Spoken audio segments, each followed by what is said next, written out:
Hey everyone, this is Megaland7, and after a long hiatus, this is Game Get Episode 6 without a shadow of a doubt. Getting into it, we now find a shopping cart and a bunch of shopping carts at a local Goodwill. Whenever they're putting out new stuff, they tend to just throw everything into shopping carts. Usually with some kind of organization, but sometimes it's just random stuff thrown in. And I can find games in there on occasion if they haven't been put out on the shelf yet. A couple of games in here. So far, nothing too much of interest. A lot of music generator games. As you can see, there was MTV Music Generator 2 and 3. And then there's MTV Music Generator 1. I was kind of interested in it, but I ended up leaving it in the end. Something I did end up picking up is on the top of that pile there, the R-Type Final. I'm a real big fan of shoot-'em-ups, and R-Type is a pretty good one. Different Goodwill, looking through the games, I see an Xbox 360 logo, decided to take a look at it. Ended up leaving it, wasn't anything special. Here's another 360 game, this time it's Lord of the Rings Battle for Middle-earth 2. Game I hadn't seen before, don't even recognize it, decided to pick it up since it was only, $4. Same Goodwill, different day. Bunch of PS2 sports games, your typical Goodwill fare. Copy of Halo, that's pretty cool, but don't need it. Star Wars Obi-Wan, not a game you really want to pick up unless you're just collecting for Xbox. It's pretty hard to go back and play that game nowadays. I do manage to find a copy of Tomb Raider Legend, and after the Tomb Raider reboot, I've been a big fan of the series, so whenever I find a Tomb Raider game I don't have to pick it up. I also find a Warcraft 2 Battle.net edition. Pretty fun little game to find. Warcraft 2 is one of my favorite PC games, and I now actually have been able to get my computer to run it. It always had some kind of compatibility issue with Windows 7. That was always fun to deal with. So moving on, I found this Tiger Gamecom. It was lost in the board game section of a Goodwill. And now, I didn't show you me actually finding it, but because there was just a lot of people in the store that day, and it took me a while just to take this over and find it. And as you can see, I had some difficulty opening it by myself, or with just one hand, with my other hand having the camera. The system is like immaculate. It looks great.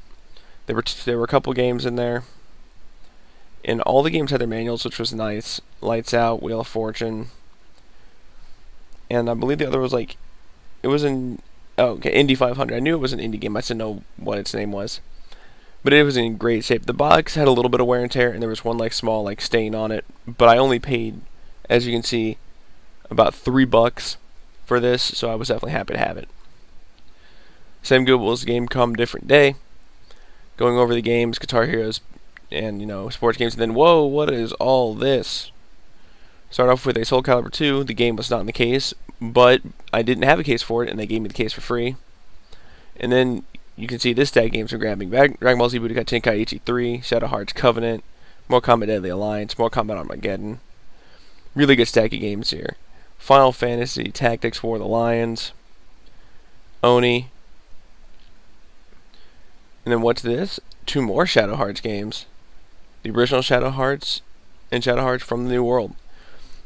I could not quite believe when I found this stack of games by itself, especially the Shadow Hearts and Budokai Tenkaichi 3. Tenkaichi 3 is pretty valuable. I'm not entirely sure why it holds the value it does, especially just considering that there's a Wii version and there's so many more Dragon Ball Z games that came after it, but Budokai Tenkaichi 3 held its value pretty well. And as you can see, as I was trying to open all the cases, I managed to drop everything all over the floor, and I looked like a fool in front of everybody who was standing around. And most of the games were complete, with manual and everything. Like I said, the Soul Calibur 2 is missing the disc, but because the game was stolen, they gave me the case for free, which I was happy about. Yeah, all these games were complete, and I went ahead and grabbed all of these. I've never been able to play the Shadow Hearts games because I've never been able to find them. And Mortal Kombat is just, it's an iconic series, so I decided to get them. I picked up War of the Lions thinking I didn't have it. It turns out I did, but mine was in a GameStop case, so I had to have the actual case for it. Going over this rack of DVDs to see if any games got lost in it, and just a bunch of movies, and not a single movie I'm interested in. Scrolling up to where they normally keep the games, got a couple Xbox games, solid games, Lego Star Wars 2, Mech Assault, Xbox Music Maker, again. And then, some GameCube games. Fortunately, I already had Extreme G3 and the Medal of Honor game, but I did find Tony Hawk Underground 2, and I love the Tony Hawk franchise. So finding a game that I didn't have on a system, I want it. And since I'm collecting for GameCube, it was mine. Back at a thrift store I hadn't been able to go to in a while. They rearranged the store, so it took me a while to figure out where games would be. Found this one SOCOM game, but as you can see, they wanted a bit more than I was willing to pay for it, so I decided to pass on that. Go over some of the CDs, see if any Dreamcast, PlayStation games got lost in there, but there wasn't anything. And then I see this lone N64 game. When I see just one game for a system, I'm going to assume it's like Madden, some kind of baseball game. But it's only $2, so what is it? Oh, Mario Kart 64 sitting by itself for $2? Okay, yeah, I'll take that. I have no idea how this game ended up by itself, no other games with it, no system, anything. But I'll take a Mario Kart 64 for $2 every day of the week. So I continued to go over the rest of the shelf to see if there's any more N64 games, but that was the only one in the store. Moving on to yet another thrift store, I managed to find this copy of Dead or Alive Ultimate. Now, what was interesting about this one, and you'll see it in just a second as I pull out the case for DOA 1, it was actually sealed. Now, if DOA 2 had been sealed as well, I would have picked this up, but you can get this game off of eBay for like $3. And since there were 2 game discs here for it, this store would have charged me like $8. And even though the first one was sealed, I didn't feel like that much attachment to it or that it was that special. But like I said, if the second one had been sealed too, I would have picked it up just because it's pretty cool. But only having the first one sealed, decided to pass on it. So moving on, there's your typical batch of sports games, Guitar Heroes. Oh, now we have some GameCube games. And, even look at that, Smash Bros. Brawl.